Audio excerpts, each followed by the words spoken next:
Hi, everyone. So before I say anything, I want to introduce our next speaker. But before I introduce him, I want to say a few words about him. It is a privilege to introduce today as our second guest speaker, Martin Sterling.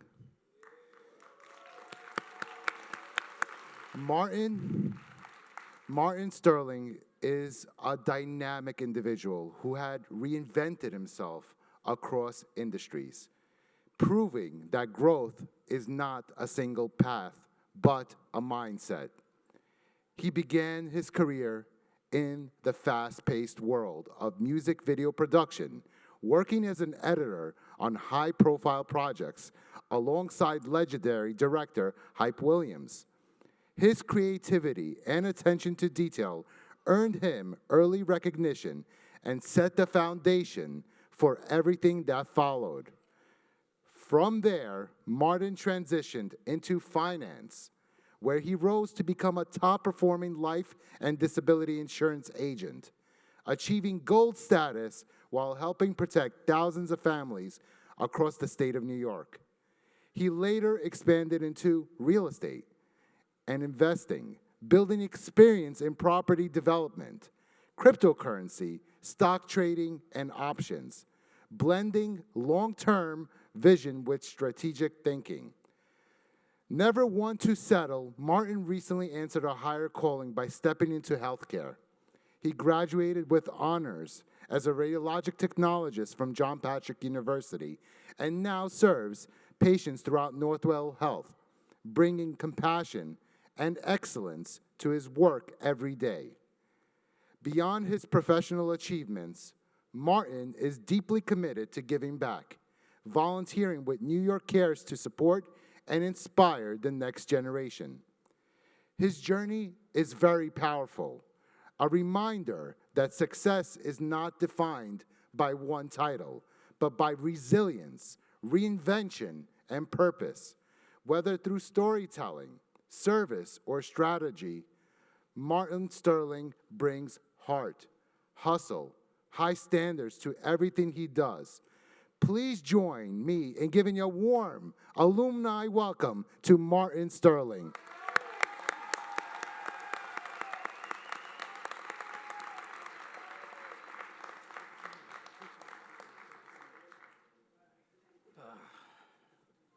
Hello. Thank you, JPU staff and faculty. Thank you, JPU graduates. Congratulations, we did it.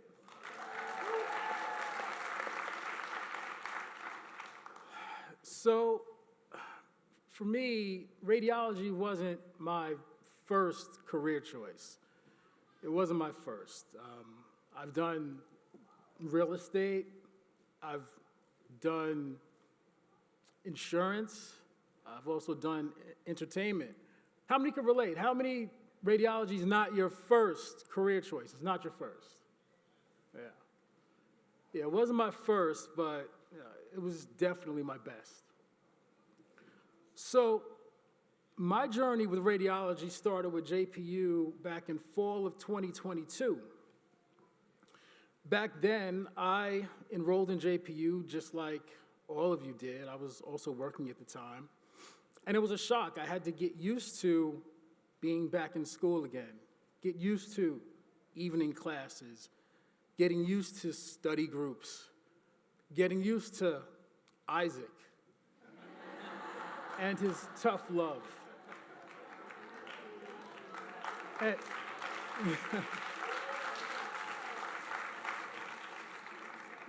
And so, things progressed on from there, as they do for everyone. It wasn't until 2023 where things started to take a change for me. I'll never forget, me and a friend of mine, we went to IHOP, and I had ordered some pancakes. After eating those pancakes, I wound up getting food poisoning, and that food poisoning turned into a small bowel obstruction. And the small bowel obstruction caused me to be hospitalized for a week.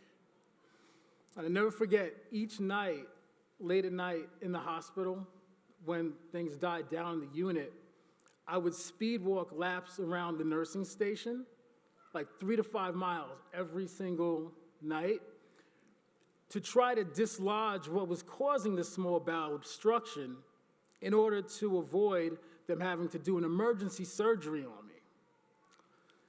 Now, the good news is that I was able to avoid getting the emergency surgery by doing those laps.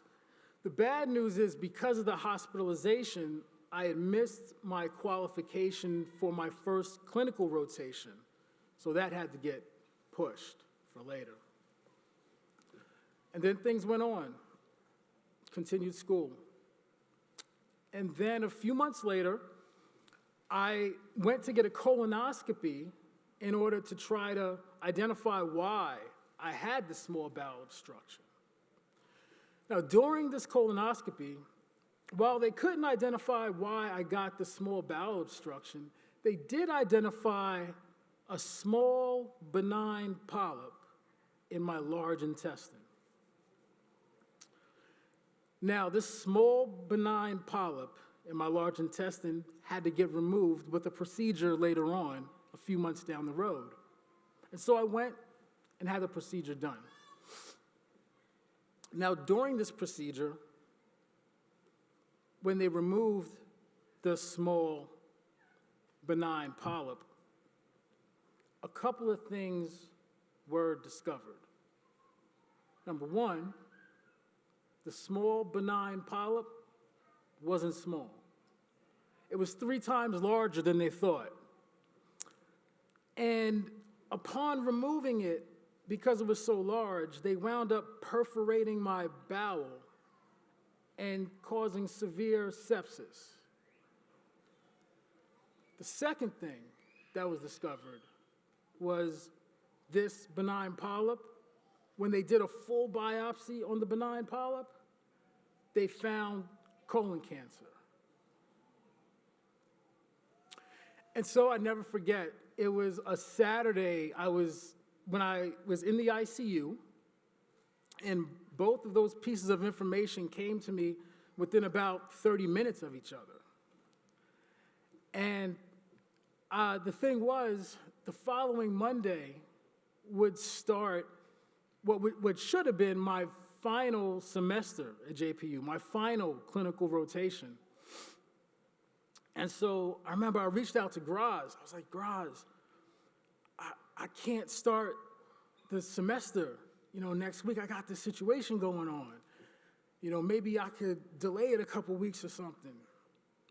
And, me and her went back and forth on the phone, and it was concluded that it's best I just sit out that semester and focus on the situation at hand. And that's what I did. And so, that following Monday morning, instead of beginning what should have been my final semester and final clinical rotation, I underwent a major surgery. It was 7 a.m. when I went into the OR. It was first case. And it should have been a 4.5-hour surgery. It turned into a 6.5-hour surgery. And the lead surgeon, who's the lead surgeon of oncology, he'd been doing this over 30 years. He said he'd never seen such a challenging case before. And the reason why is because when they tried to go in laparoscopically to do the procedure, they wasn't unable to, because when I was a child, I had a previous procedure which caused a lot of adhesion. So what they had to do was they had to give me an open incision for the procedure. They had to cut me from my xiphoid process all the way down past my belly button in order to conduct the surgery. What's more is that because there was severe sepsis involved, they weren't able to stitch me up or sew me closed or staple me closed. My body had to heal naturally on its own over time in the hospital. I was hospitalized for about a month, And then I was on bed rest for about another month and a half with nurses coming every day. And, you know, it was around that time I was thinking to myself, man, you know, I feel like I'm living the textbooks that we studied, you know, NG tubes, central lines, catheters. The textbook had become my reality. And then I eventually healed. I had to learn how to walk again, but I healed. I got back to work. Now, for work, what I was doing at the time, I was a PCA in the hospital. I would work from 7 a.m. to 3 p.m. as a PCA, and then from 4 p.m. to midnight, I did my clinical rotation. And then on the off nights, I would have my class, cornerstone, study groups, and so forth. And then one day during that first month back to work, I was positioning a patient the wrong way, and I moved my body the wrong way. And I was like, I gave myself a hernia.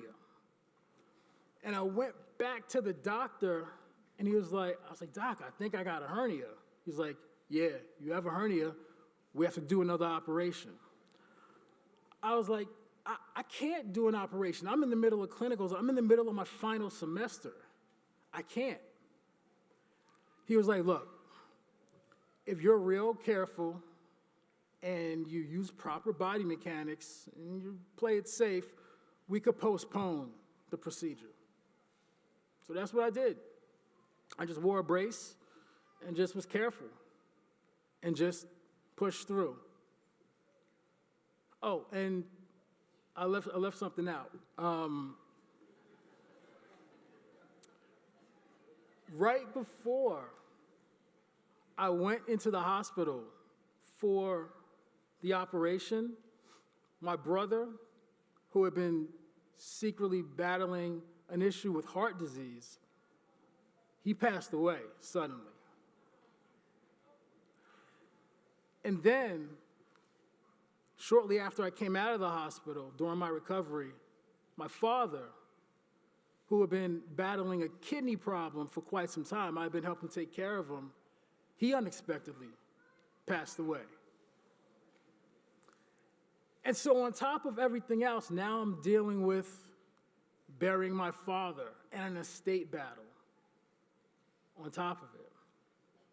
And, you know, if things couldn't get any wilder, I remember around that same time, my vision was a little blurry, and I went to the eye doctor to get fitted for glasses. The eye doctor misdiagnosed me with cataracts and glaucoma, but, check this out, but they properly identified a torn retina in my right eye I didn't even know was there, that needed emergency surgery within 48 hours, or else I could go blind. So I did the surgery. I was back to work the next day. It wasn't a big deal. But it was still scary because after the surgery, I was blind for a little bit and I didn't know why. But I was good. You know, Winston Churchill has a quote. He says, if you're going through hell, just keep going. You know? And so that's what I did. I just kept going. I went on to take the HESI, got a 1077, went on immediately to take the registry, got 87. Okay? And I had done it. I completed that part of my journey. You know, I look out into this crowd, and I see a bunch of students who also had their journey, their hardships, their challenges, both public and private. They had their obstacles that some of them popped up out of nowhere that they didn't know how they was going to figure out, but they did it anyway. And they made it here today. And you all should be proud of that.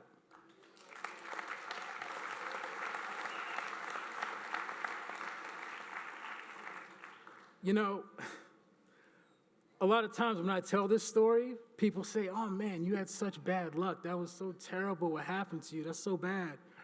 I'm like, nah, I don't see it like that. That journey gave me strength. If I would have had the easy journey I wanted, I wouldn't have become the man I'm proud to be.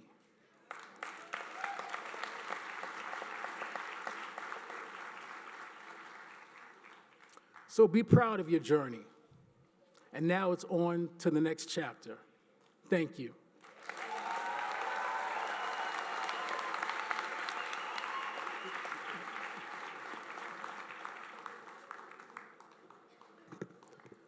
If Martin could do it, you could all do it.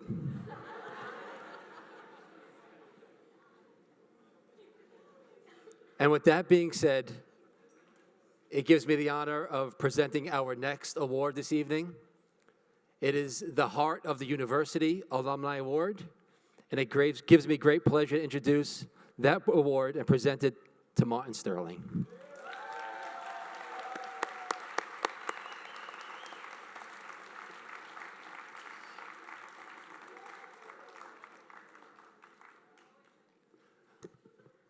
One more time, let's give Martin a round of applause. Well done, Martin.